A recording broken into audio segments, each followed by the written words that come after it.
Welcome to my podcast, Scientist Free from Religion. This podcast has as proposal, as main idea to talk about the scientific topic, but also talk about religion.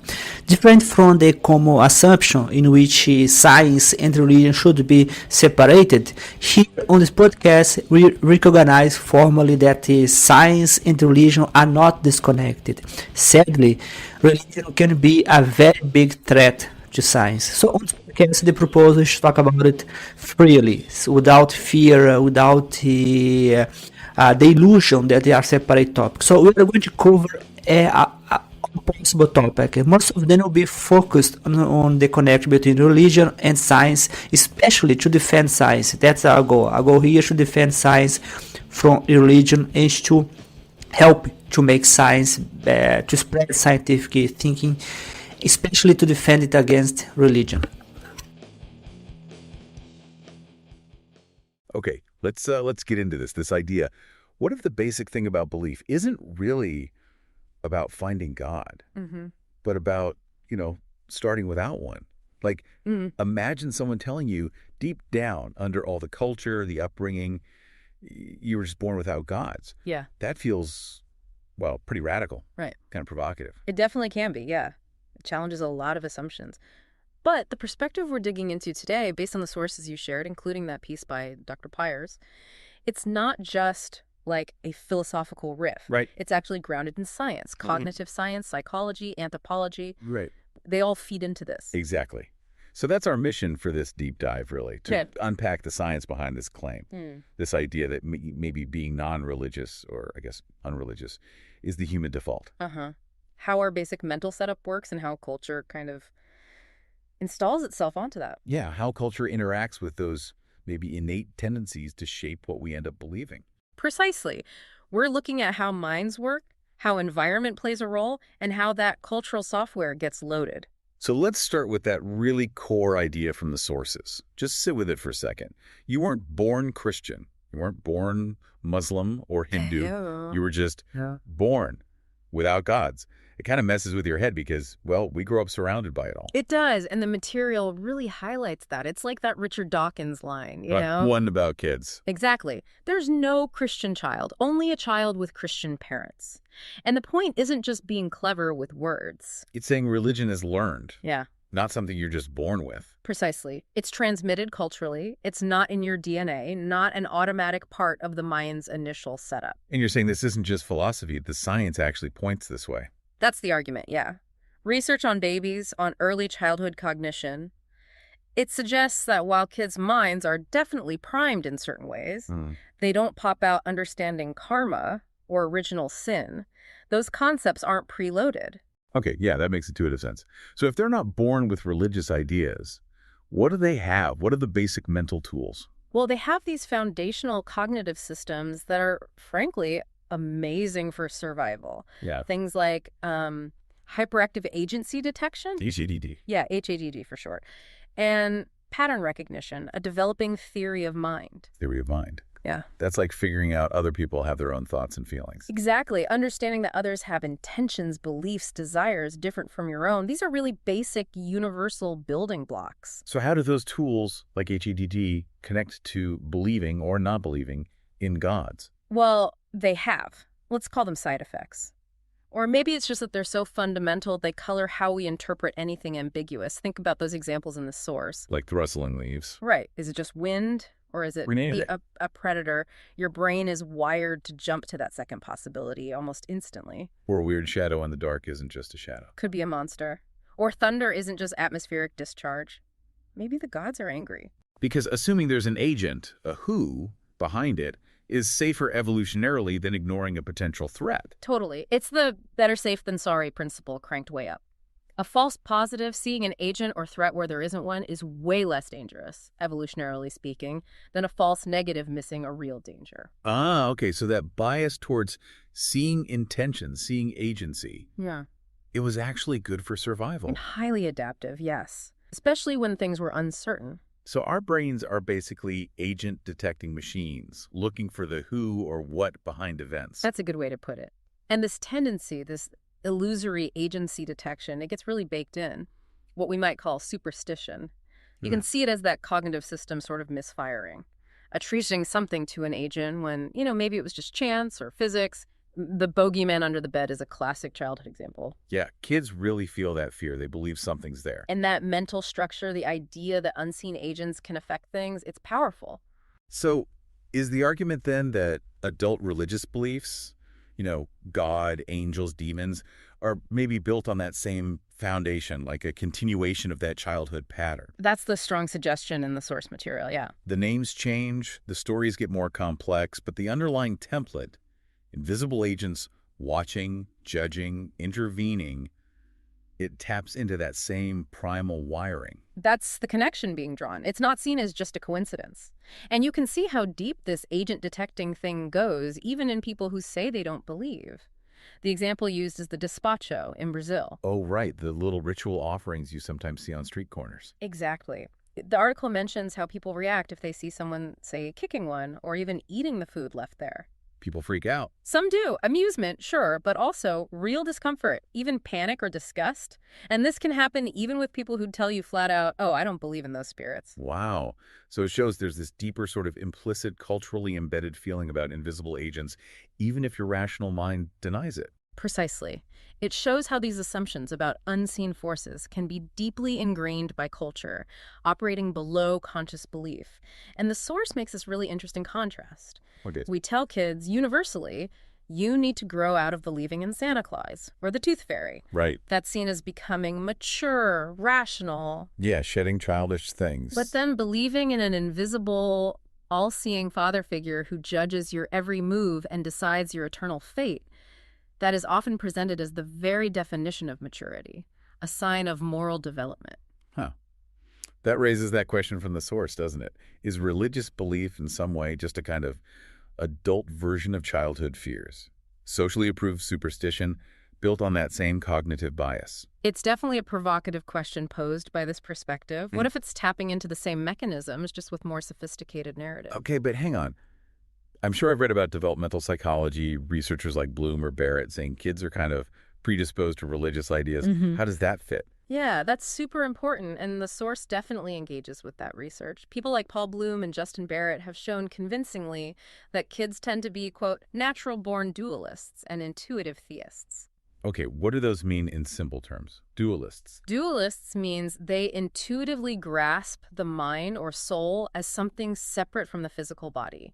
It feels natural to them. And intuitive theists. That means they tend to see purpose and design in the world around them. They lean towards attributing events to some kind of intention, even without specific religious teaching. So they're sort of ready to think about minds without bodies and purpose behind things. Exactly. And this is the absolute crucial distinction the source makes. This does not mean children are born religious. It means their minds have these general cognitive tendencies that make the kinds of concepts found in many religions, like spirits, purposeful creation, life after death, relatively easy for them to understand and accept later on. Okay, so it's like their minds are fertile soil for those types of ideas. But the specific seeds, the doctrines, the named gods, have to be planted by culture. That's a perfect analogy. The source uses the idea that religions, specific systems like Christianity or Islam or Hinduism, kind of hijack or build upon these underlying tendencies.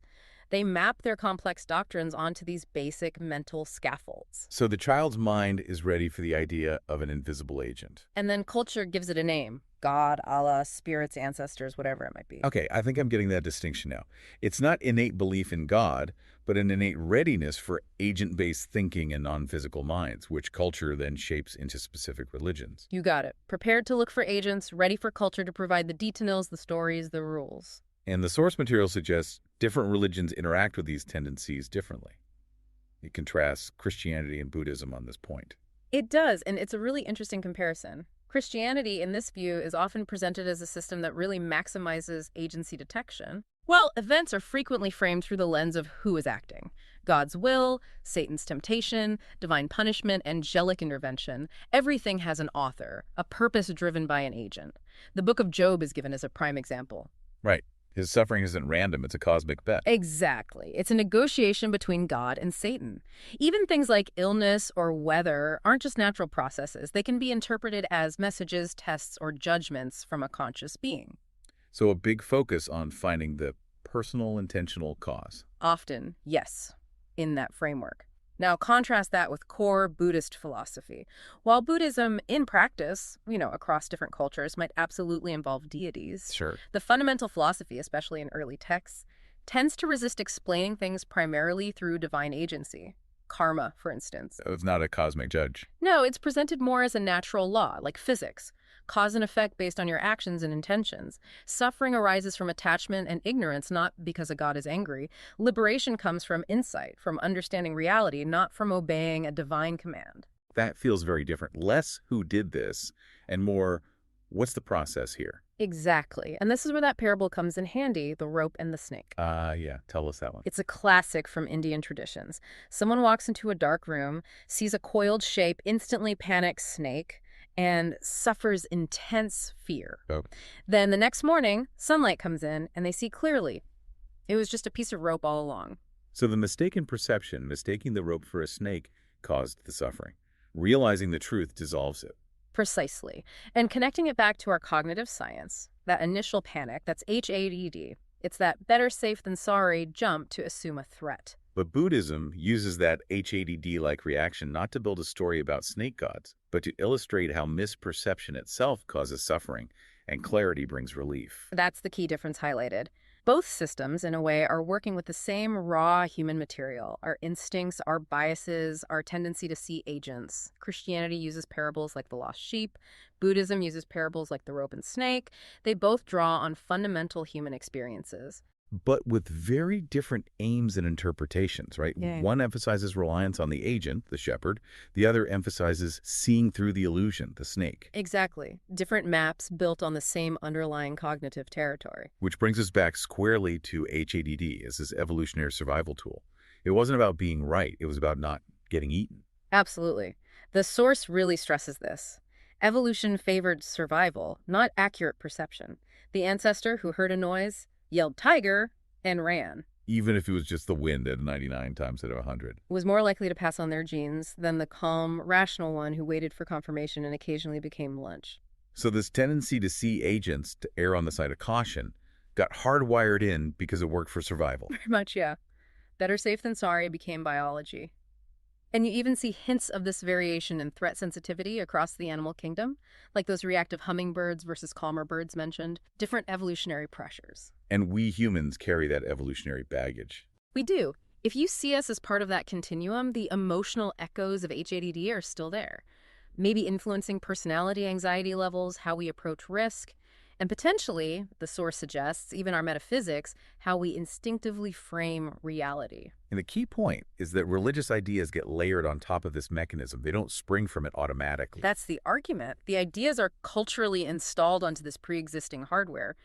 Without that cultural programming, A person might just not develop specific beliefs in gods, maybe feel wonder, but not assign it to a specific agent. that's the conclusion this perspective leads to. Indifference to the supernatural might be the default if culture doesn't actively shape belief. Belief in God isn't seen as inevitable, but as a cultural product. Which makes that Dawkins quip about the geographic lottery hit harder. Yeah. Isn't it convenient God put you in the one true religion? It really highlights the point, doesn't it? The source emphasizes how religion maps onto geography just like language dialects. Born in Iran, likely Muslim, India, likely Hindu, Brazil, likely Catholic or evangelical. Your location, not some universal truth, is the biggest predictor. Overwhelmingly. And that pattern strongly supports the idea we're born as a sort of blank slate, religiously speaking, and culture does the writing. Religion as software uploaded into a flexible brain. And the implication is that software can be changed or not installed at all. Right, which leads to the observation about functional atheism in some societies. Places like Japan, Scandinavia, parts of China, where formal religion is less prominent. Exactly. The point made is that these societies function just fine. They demonstrate that large-scale active belief in supernatural agents isn't actually necessary for a society to work to be cohesive or for people to live meaningful lives. They live without gods and nothing collapses. It's proof of concept, in a way, and this connects to the scientific idea of the null hypothesis. It connects perfectly. In science, you start by assuming no effect, no entity, until evidence forces you to think otherwise. That's the default, the null hypothesis. So applying that logic to God, disbelief becomes the rational starting point. It's not an active claim needing its own proof. It's withholding belief in an extraordinary claim until sufficient evidence comes along. The burden of proof isn't on the person not believing in gods. Exactly. The burden lies squarely with the person making the positive claim, God exists. Until that burden is met, disbelief is presented as the logical default. So wrapping this all up, the core takeaway from this perspective isn't necessarily that atheism is always this conscious, hard-fought rejection. For many people, maybe even globally, it's just the starting point, the state you begin in and might remain in if that optional module of theism isn't installed by culture or experience. Right. And if that module isn't installed, or if someone, uninstalls it later through questioning or different experiences. Then you essentially return to the baseline, perceiving a world shaped by natural forces and human actions, not divine ones. Atheism in this light isn't something needing special justification. It's potentially the natural state underneath it all. Wow. That really does flip the script on how we usually talk about belief. Okay, so for you listening, here's a final thought to chew on from this deep dive. If this built-in tendency to see agents everywhere, this HADD, influences everything, from seeing monsters in the dark to complex theology, what else might it be doing? How many other ropes might you be mistaking for snakes in your everyday life? Misinterpreting situations, people's motives, maybe even your own feelings because of these old evolutionary biases and the cultural stories layered on top. Something to maybe keep in mind as you navigate your world. And maybe the goal then, for anyone really, isn't just about believing or disbelieving more strongly. Maybe it's about striving to see more clearly, trying to tell the difference between the wind and the predator, the rope and the snake, the shadow and the monster, trying to see things as they are as best we can beyond just our gut reactions and cultural programming.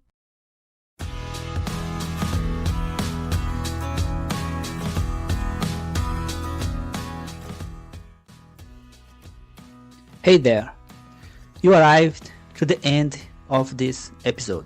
You can always check out my YouTube channel and also keep watching because there are 7 episodes. So if you enjoyed this one, hopefully you are going to enjoy the next one. I always like to remember that you can support my work by buying my books. Even though I still don't have a book about religion, which is the main topic of the podcast, I do have a book about artificial intelligence. And also I have a blog called Scientists Free from Religion on Medium. And there are several blog posts there. And you can enjoy it, you can read it, and you can subscribe to my YouTube channel, you can share it with your friends. So hopefully I can hear from you and hope you had an amazing time. So hope to see you in the next episode.